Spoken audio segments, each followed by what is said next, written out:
नमस्कार मंडळी, मी वैष्णवी तुम्हा सर्वांचं स्वागत करते माझ्या एका नवीन व्लॉगमध्ये। तर आजचा व्लॉग थोडा फक्त लेडीजसाठी असणार आहे। तर जेंट्सने सुद्धा बघावा, असं काही नाही की जेंट्सने बघू नये, पण स्पेशली आजचा व्लॉग लेडीजसाठी मी बनवतेय। हा व्हिडिओ बनवण्यामागचं कारण म्हणजे खूप लेडीजसोबत माझं बोलणं झालं आहे। जेव्हा मी जॉब करत नव्हते तेव्हा मी असं घरबसल्या काहीतरी काम शोधत होते की काहीतरी मला घरबसल्या काम मिळेल तर मी ते करेल वगैरे असं।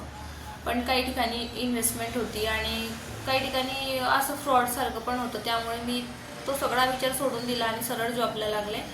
आणि बिझनेस करणं हे माझ्या डोक्यात आधीपासूनच होतं, पण फक्त इन्व्हेस्टमेंटसाठी लागणारा पैसा हा माझ्याकडे कमी असल्यामुळे मी थांबत होते।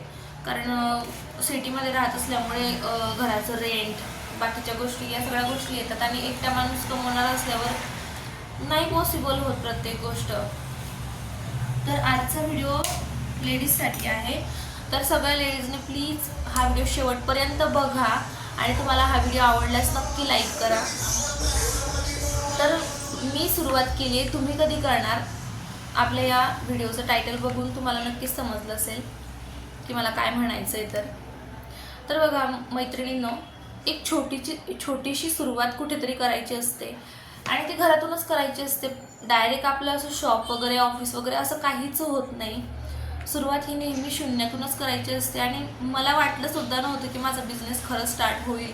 मी खूप दिवस झाले दीपकच्या मागे लागले होते, मला करायचंय, मला करायचंय, मला करायचंय, हे बिझनेस करायचं, हे सामान मी सगळं बघून ठेवलेलं, हा सामान कुठे मिळतो। पण मुंबईला बघितलं होतं, पण मुंबईला जाणं शक्य नव्हतं। मग पुण्यालाही मिळतो असंही ऐकलं, मोबाईलवर बघितलं, यूट्यूबवर सर्च केलं आणि जे माझ्या डोक्यामध्ये सुरू होतं कंटिन्युअसली की हेच करायचं, असंच करायचं, मला पण अशा मॅट्स बनवायचे, मला पण विकायचे, माझा बिझनेस ग्रो करायचा आहे। तर माझ्या सोशल मीडियावर प्रत्येक ठिकाणी फक्त तेच मला दिसत होतं आणि यालाच कुठेतरी मी लॉ ऑफ अट्रॅक्शन असं म्हणू शकते।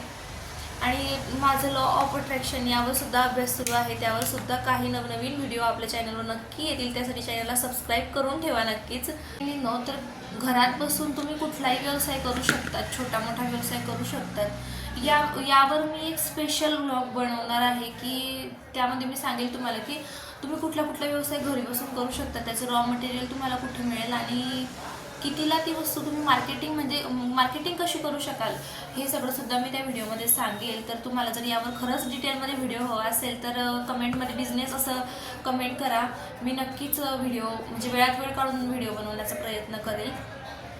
आणि राहिला प्रश्न हा सगळा बिझनेस माझा सुरू होण्यामागचं कारण, तर कारण असं विशेष काही नाही, मला आधीपासूनच बिझनेस करायची खूप आवड होती, पण इन्व्हेस्टमेंटसाठी पैसा नसल्यामुळे मी जॉब निवडला आणि जॉबला लागल्यानंतर मला अजून महिनाच होईल जॉबला माझ्या, तर माझ्या मनात हे सुरू होतं, म्हणजे जेव्हा जॉबला लागले तेव्हापासूनच सुरू होतं की मला बिझनेस पण करायचा आहे। आणि अचानक दीपक मला बोलला की आपण थोडं सामान वगैरे घेऊन येऊ आणि स्टार्टअप सुरू करू।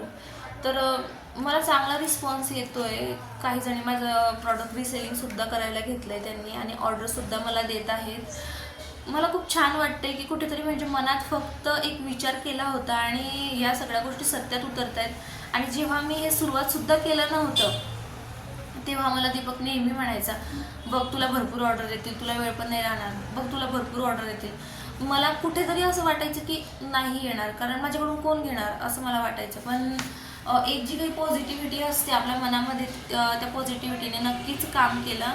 आणि तुम्हाला आधीच बोलले लॉ ऑफ अट्रॅक्शन, तर हे माझ्या लाईफमध्ये याने कसं काम केलं आणि माझी लाईफ कशी चेंज झाली लॉ ऑफ अट्रॅक्शनमुळे, ते सुद्धा मी तुम्हाला नेक्स्ट व्हिडिओमध्ये सांगेल। तर मैत्रिणींनो, घरात बसून तुम्ही काम का करायचं आणि घरात बसून काम करणं का गरजेचं आहे ते मी तुम्हाला थोडक्यात सांगणार आहे। तर बघा, परिस्थिती जी असते ना ती सांगून येत नाही, कुठली परिस्थिती सांगून आपल्या जवळ येत नाही, अचानकच काही गोष्टी आयुष्यात घडत असतात। त्यामुळे आपण खंबीर असणं खूप गरजेचं आहे। छोटं का होईना, थोडं का होईना कमवायला हवं। तुम्ही टेलरिंग करू शकतात, घरी केक बनवून ते विकू शकतात, म्हणजे असं नाही की जॉबच केला पाहिजे, करा, काहीतरी करा। का करायचं? फक्त पैसा कमवण्यासाठी नाही करायचं।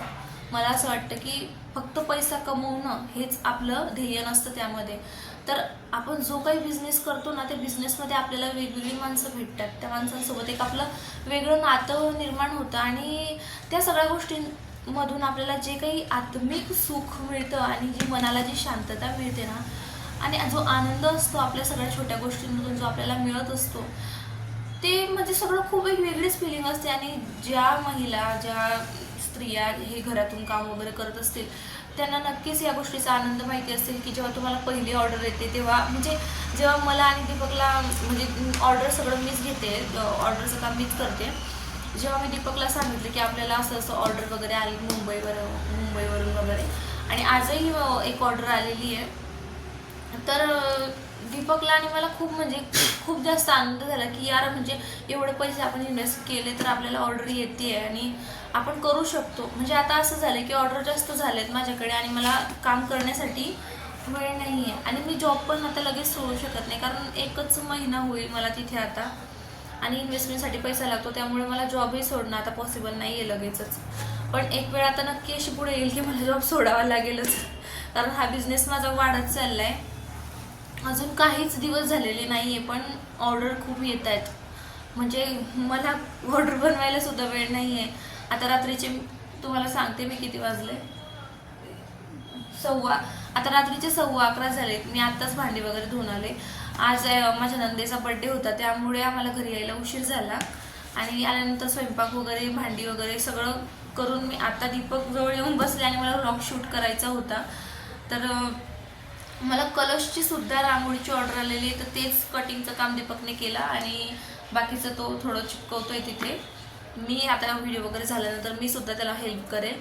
आणि काल सुद्धा मला झोपायला 1:30 वाजला, कारण ऑर्डर एवढे येते की म्हणजे आम्हाला करायलाच असं वाटतं की कोणीतरी आता सोबत असलं पाहिजे. पण तसंही माझ्याजवळ आता अजून कोणी नाही आहे, कारण आमचं काही अशी मोठी बिल्डिंग वगैरे नाही आहे इथं मी जिथे राहते तिथं. तर त्यामुळे बघू, जर माझ्याकडून नाही शक्य झालं तर मी कोणाला तरी हाताशी नक्की घेईन.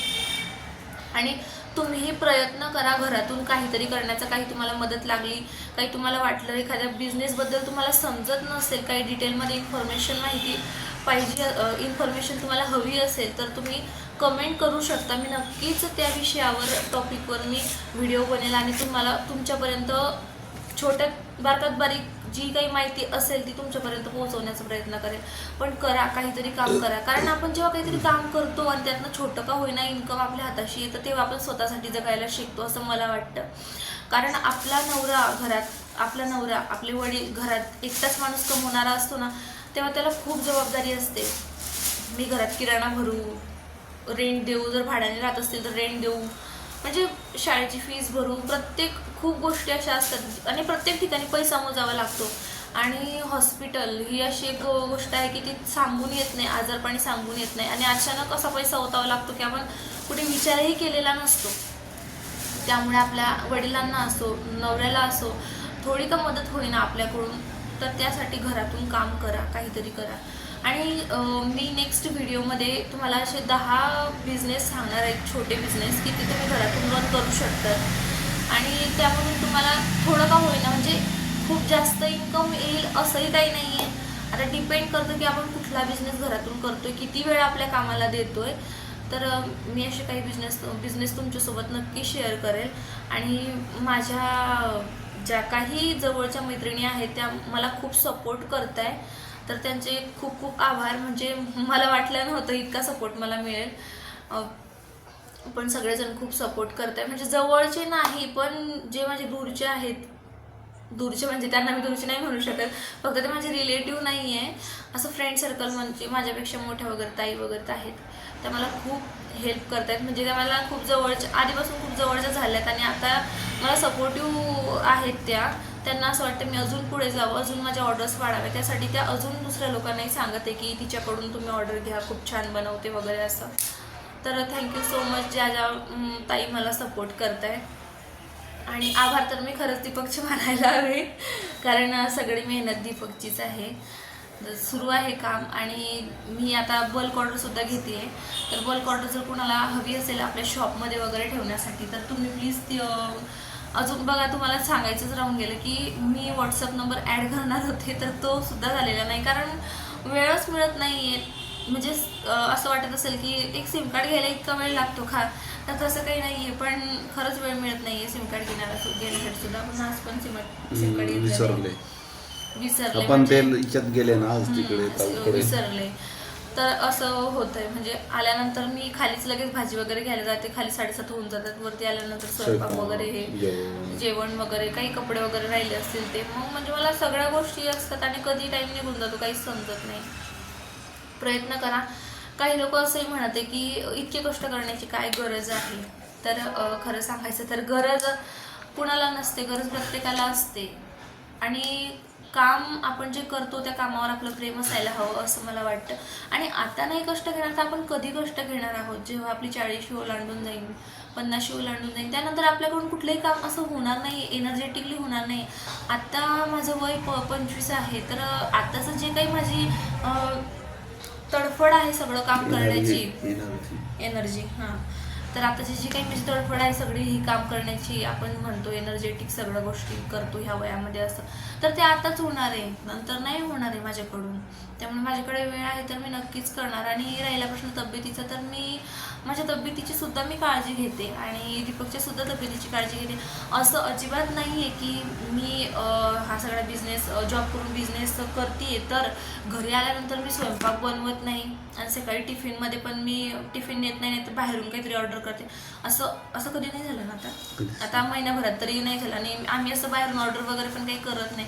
मला किती उशीर झाला तरी मी साधं सिंपल का होईना काहीतरी मी घरातच बनवते, जेणेकरून तब्येत वगैरे खराब नाही होणार. आपण घरातलं पौष्टिक वगैरे खाल्लं तर. मग बाहेरचं कसं, आता वातावरण सध्या पावसाळा सुरू आहे, तर बाहेरच्या वस्तूंना थोडं मला नको वाटतात, त्यामुळे मी घरचंच खाणं योग्य ठरतं. तर तुम्हाला अजून काही टॉपिकवर व्हिडिओ हवे असतील तर मला नक्की सांगा, मी नक्की बनवेल. आणि बिझनेसचा जो काही व्हिडिओ आहे तो मी नक्की तुमच्यासोबत शेअर करणार आहे. आणि भेटूया एका नवीन ब्लॉगमध्ये. तोपर्यंत बाय.